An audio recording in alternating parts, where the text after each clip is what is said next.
अस्सलाम वालेकुम व्यूअर्स मैं आतिफ आहिर देसी विलास दे नाल अल्हम्दुलिल्लाह मैं खैर खैरियत नाल हां और उम्मीद करना सारे दोस्त भाई बहन भाई सब खैर खैरियत नाल होंगे। जिसने मेरा चैनल नहीं सबसक्राइब किया शेयर नहीं किया और मेहरबानी करके सबसक्राइब कर लै कि तुहानू जिहड़ी असीं वीडियो बनाने कोई भी विलाग बनाना तुहानू नोटिफिकेशन आंदा रहे, तुसीं साडियां अच्छी वीडियो देखते रहो और कमेंट फीडबैक लाजमी देंदे रहो कि असीं किस तरह की वीडियो अगर वीडियो तुहानू पसंद आंदी तो अज दे एक विलाग नई वीडियो है। बस मैं बंद कमरे के अंदर बना रहा कि थोड़ा दिल बड़ा दुखदा मुआशरे तो साढ़ा मुआशरा इस तरह है कि कुछ आप लोग नहीं कर सकते ना तो अगले लोगों के तनकीद लाजमी करते हैं। ये उन्होंने एक वतीरा बन चुका। फॉर एग्जाम्पल मैं विलाग बना रहा होना वा, लोग अजीब अजीब गल्लां करते हैं कि मोबाइल चुक के आ जाएगा जी ये सानू वीडियो चलाया आएगा फलां करेगा। हालांकि मैं कभी किसी की दिलजारी नहीं की, कभी किसी के नाल कोई ऐसा वैसा नहीं किया। हाँ किसी ने विलाग लैके आंदा तो वह सिर्फ वो दजाद नाल अगर मेरे नाल राजी है आना तो ठीक है, अदरवाइज मैं फोर्स नहीं करता। लेकिन फिर भी तनकीद क्रिटिसिज्म बहुत ज़्यादा हो जाता। बहुत ही दिल बर्दाश्त हो के वीडियो बनाइए कि सिर्फ अगर एक इंसान अपने आप को स्ट्रगल कर रहा, मैं ख्वाहिश है कि मैं बड़ा यूट्यूबर बना, मैंने यूट्यूब का शौक है इस चीज़ का। लेकिन मुआशरा जो है ना वो सानू एक ना असी ऐसे मुआशरे रह रहे हैं कि जिस सानू जिहड़ा बंदा इस तरह की कोई स्ट्रगल कर रहा उसनों सिर्फ तनकीद इसलाह नहीं करनी, तनकीद करनी।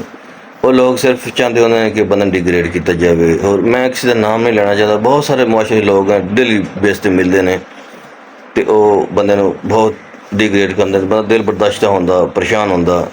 इस किसी का नुकसान नहीं होता, ना मैं किसी को कोई चीज़ मतलब कि लै रहा होना, ना किसी ने कोई चीज़ दे रहा, सिर्फ यही होता कि बस दो चार गल्लां हो गई। अदरवाइज कि बड़ा परेशान होकर वीडियो में बना रहा आज दिल बर्दाश्त होकर। लोगों को चाहिए कि बराए मेहरबानी अगर एक बंदा लगा उसनों अपना कर लैन दे। मैं अपना अच्छे बुरे दस खुद जिम्मेदार हूँ। मैं कर रहा अगर मैं यूट्यूब तो अगर मैं व्लॉगिंग कर रहा तो वो मेरा अपना पेशा, मेरा पैशन है, मेरा जनून है। हो सकता मेरी रोजी रोटी हो तो ये लोग जो तनकीद करते हैं ये हो जाता ठीक है, तनकीद करो लेकिन किसी हद तक बदन परेशान ना करो। यकीन करो मैं इतना दिल ला के व्लॉगिंग करना, व्लॉग बनाना, वीडियोज़ बनाना, लेकिन क्रिटिसिज्म इतना हो जाता है कि मेरा दिल भर जाता है। तुसी कमेंट सैक्शन में मशवरा भी दियो कि हालांकि मैंने करनी चाहिए नहीं करनी चाहिए, क्योंकि मैं बड़ी स्ट्रगल कर चुका। मैं 1 साल हो गया मैं लगा ठीक है। कौन जब भी मिलना वो अल्लाह पाक दे इख्तियार है, मेरे इख्तियार नहीं। मैं मेरा काम है मेहनत करना। लोग बड़े बड़े लोग कामयाब नहीं होते, इस कोई नहीं तो मेरा अपना इख्तियार नहीं है। तो अल्लाह पाक ने जो हाथ फड़े इंशाल्लाह कामयाबी मिलेगी, ज़रूर मिलेगी। तो तुसी जिहड़े मेरे जानने वाले हो, मेरे चाहने वाले हो, मैंने ज़रूर इस बार फीडबैक दियो कि आया कि करनी चाहिए नहीं करनी चाहिए। अगर थोड़ा सी मैंने अच्छा रिप्लाई दिता तो मैं कराँगा, नहीं देता तो मैं फिर अल्लाह हाफ़िज़ आख दिया। बहुत शुक्रिया। तो सिर्फ दिल बर्दाश्त होकर वीडियो बनाइए और कोई नहीं।